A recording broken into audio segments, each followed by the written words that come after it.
Welcome back to my work break as I read Paradise Lost. Last time we talked about all the food that Eve was preparing and how wonderful it all was, and how angels can apparently eat corporeal food, even though in Milton's estimation they might be non-corporeal, although he's not totally clear about that. But anyway, celestial beings can eat human food. So Adam and Eve have invited this angel Raphael, who's been sent by God to warn them of the devil and of his scheme, and they've invited him in to sit down and eat with them. So that's what's happening. Meanwhile, at table, Eve ministered naked, and their flowing cups with pleasant liquors crowned.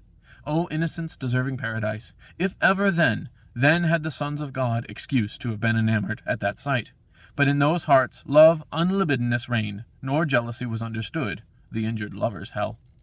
Thus with meats and drinks they had sufficed, not burdened nature, sudden mind arose in Adam, not to let the occasion pass, given him by this great conference, to know of things above his world, and of their being who dwell in heaven, whose excellence he saw transcend his own so far, whose radiant forms define effulgence, whose high power so far exceeded human. And his wary speech thus to the imperial minister he framed: Inhabitant with God, now know I well thy favour, in this honour done to man, under whose lowly roof thou hast vouchsafed to enter, and these earthly fruits to taste, food not of angels, yet accepted so, as that more willingly thou couldst not seem at heaven's high feast to have fed, yet what compare?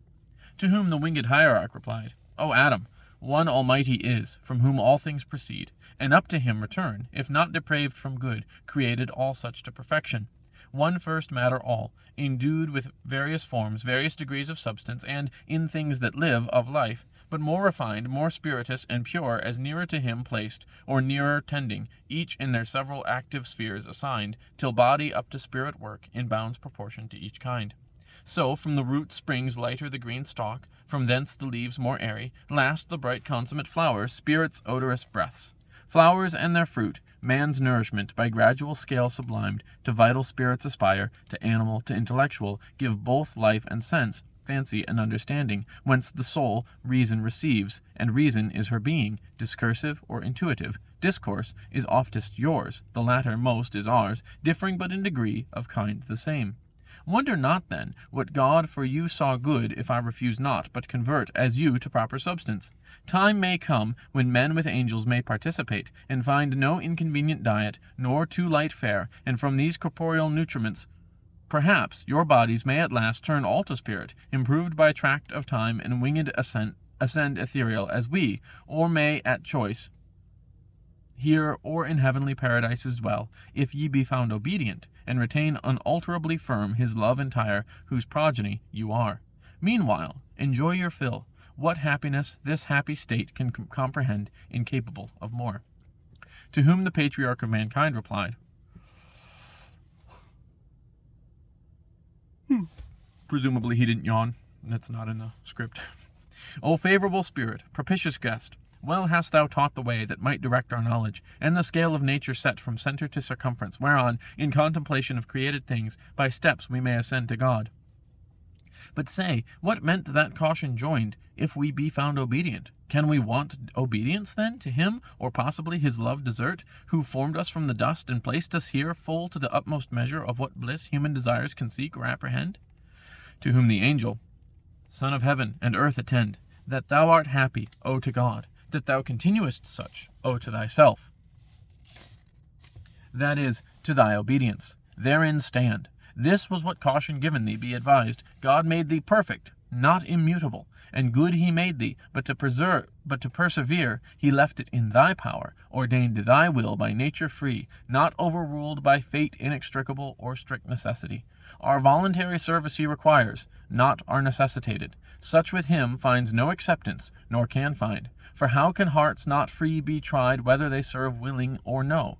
Who will but what they must by destiny, and can no other choose? Myself and all the angelic hosts that stand in sight of God enthroned, our happy state hold, as you yours, well our obedience holds.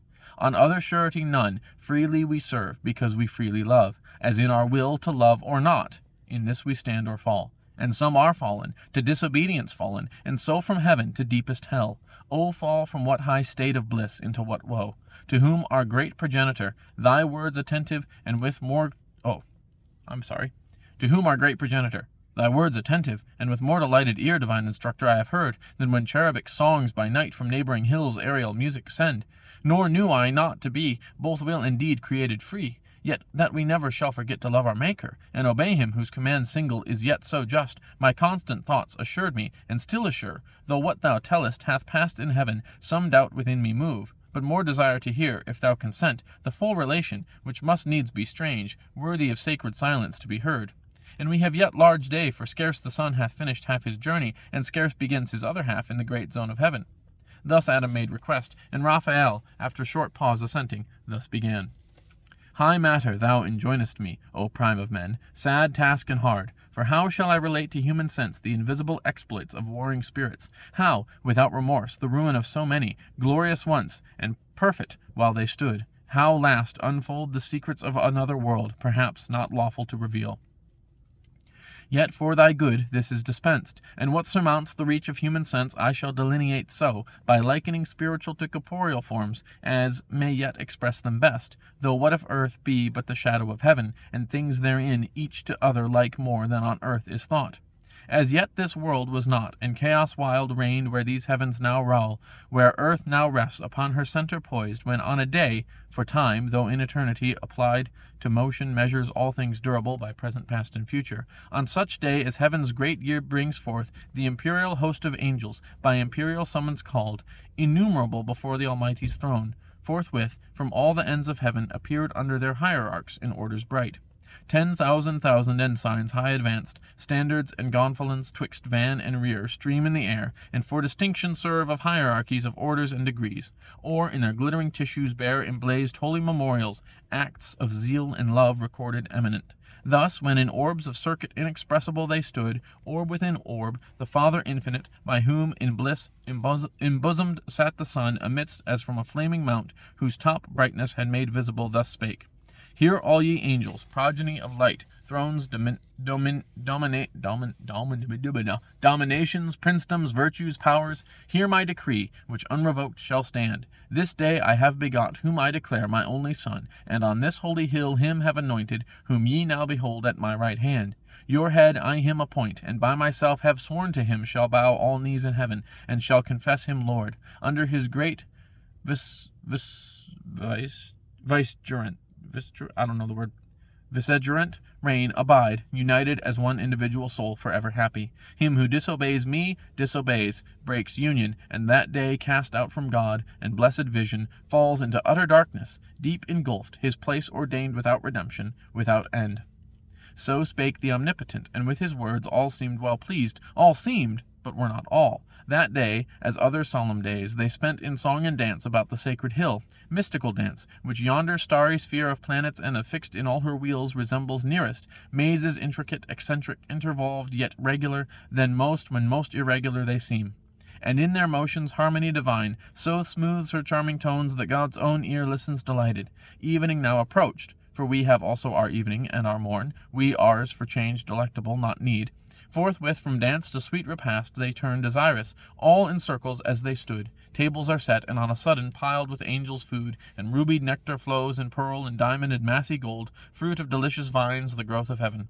On flowers reposed, and with fresh flowerets crowned, they eat, they drink, and in communion sweet quaff immortality and joy, secure of surfeit, where full measure only bounds excess, before the all-bounteous King, who showered with copious hand, rejoicing in their joy. Now when ambrosial night, with clouds exhaled from that high mount of God whence light and shade spring forth, the face of brightest heaven had changed to grateful twilight, for night comes not there in darker veil, and roseate dews disposed all but the unsleeping eyes of God to rest, wide over all the plain, and wider far than all this globuous earth in plain outspread, such are the courts of God. The angelic throng dispersed in bands and files, their camp extend by living streams among the trees of life, pavilions numberless, and sudden reared, celestial tabernacles where they slept, fanned with cool winds, save those who, in their course, melodious hymns about the sovereign throne alternate all night long.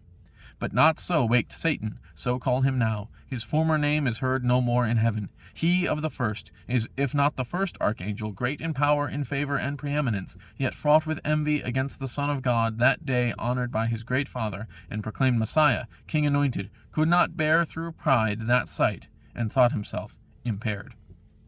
And we will end there for now. and pick up later this afternoon. Thanks for watching.